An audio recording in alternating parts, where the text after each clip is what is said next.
We finally got an admission of a genuine UFO, and this doesn't just come from any Tom, Dick or Harry that's seen it and filmed it. This actually comes from ARROW, the department of the Pentagon that investigates UFOs and UAPs and all kinds of strange alien stuff, right? And this comes from the new episode of Reality Check with Ross Coulthart, which is titled JFK UFOs and the Majestic 12 Files Reality Check with Ross Coulthart. And he goes on to talk about how he sits down with an Australian intelligence official, Jeff Cruikshank, to try and dive into what happened with JFK and what he may have known about UFO reports, Operation Palladium, and declassified Majestic 12 documents, and whether there could be connections to the JFK assassination. Now, obviously, this whole thing is well over an hour long, so I'm not going to dive into the whole thing, but I have found a very, very, very intriguing snippet of it, where basically Jeff goes on to talk about the Atlas 8F missile test show, which UAP materialized beside a dummy RV, pace of 1.5 mins, and phases out. The DoD ARROW says it's a UAP, and its official report is presently in the National Archives for public record. Alright, and this is exactly how that little clip went, and we're going to take a look at it, and then we're going to talk about it, because this could be huge. And when you're referring to those videos, can you actually specifically talk to the video so that our editors know what to include in this video? Yep, so... Annoyingly, the videos aren't actually included in the final edit, which is frustrating, but it is one of those things. Tensions are building up in Cuba.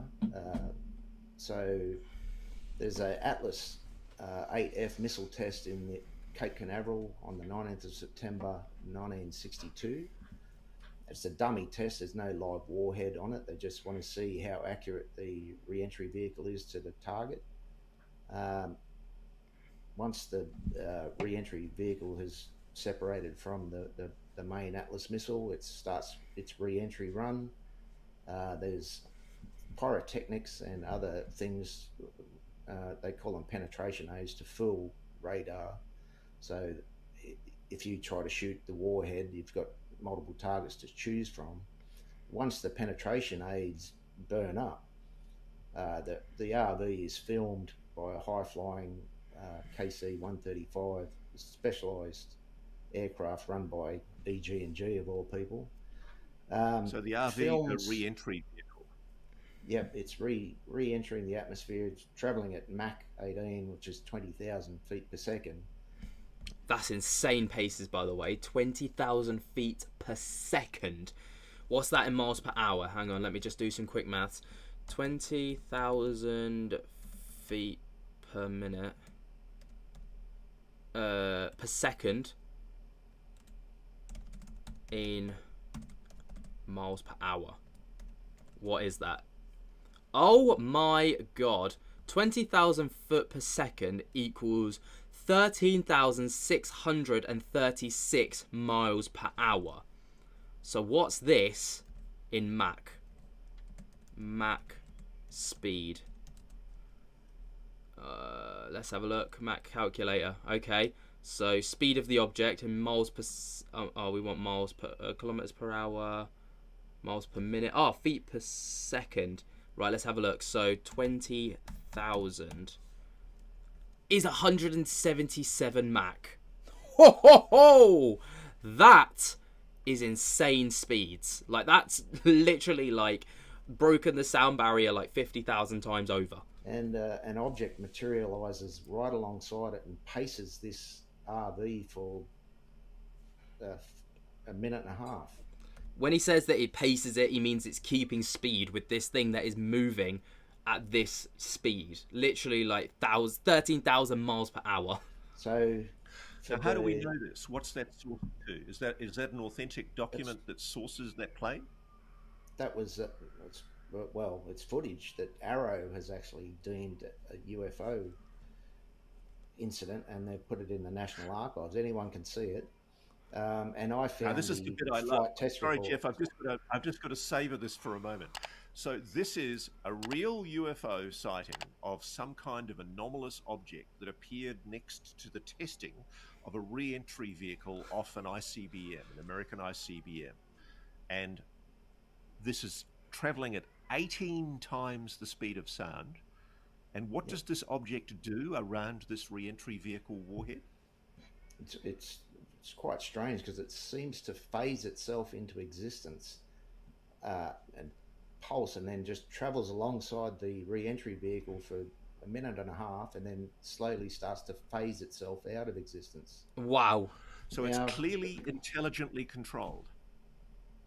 Well, yeah.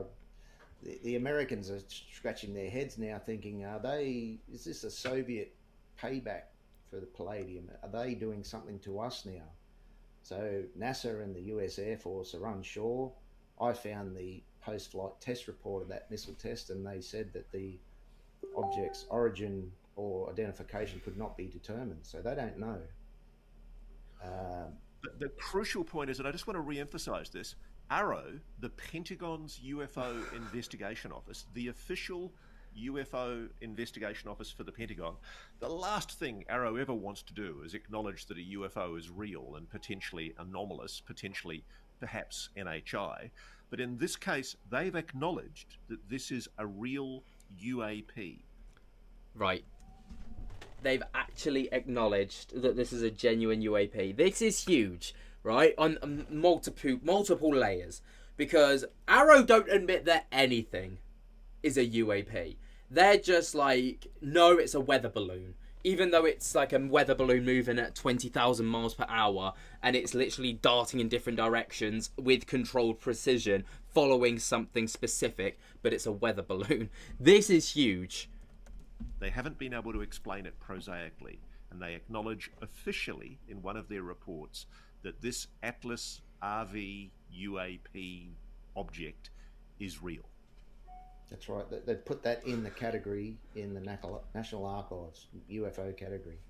So we couldn't do that today, Ross, with our technology, let alone in 1962, basically. Wow. No, well, I mean, there's nothing. We have nothing that can fly at 18 times the speed of sound. And this is in the atmosphere too, isn't it? It's not in orbit. It's just re-entering the atmosphere, yes. Yeah. So now, that's the September significance of that is... That's in September 1962, in the lead up to the Cuban Missile Crisis. So, wow, man! Like, obviously, the whole conversation goes far deeper than this, but it talks about it here again. So, this 1962 Atlas missile test is re-entering the atmosphere, and it's traveling Mach 18, which is 20,000 feet per second. And an object materializes right alongside the paces the RV for a minute and a half. AARO acknowledged this as a real UAP. There's nothing more like black and white than this. Literally, it is in writing in the National Archives. Like, how is it now that we're only just discovering this like piece of nugget of information? You know? Like, why has it taken until now for this to become a genuine thing? I don't know. It has absolutely baffled my mind. What do you guys think of it? Let me know your thoughts and opinions down in the comments below. While you're down there, be sure to jump to get the hell out of that like button. Be sure to go over to News Nation. Check out that full interview with Ross Coulthard because it is very, very good. Subscribe if you're new to this channel. Tickle my little bell so you get notified whenever we upload to the channel. And until next time, I'll speak to you later. Peace.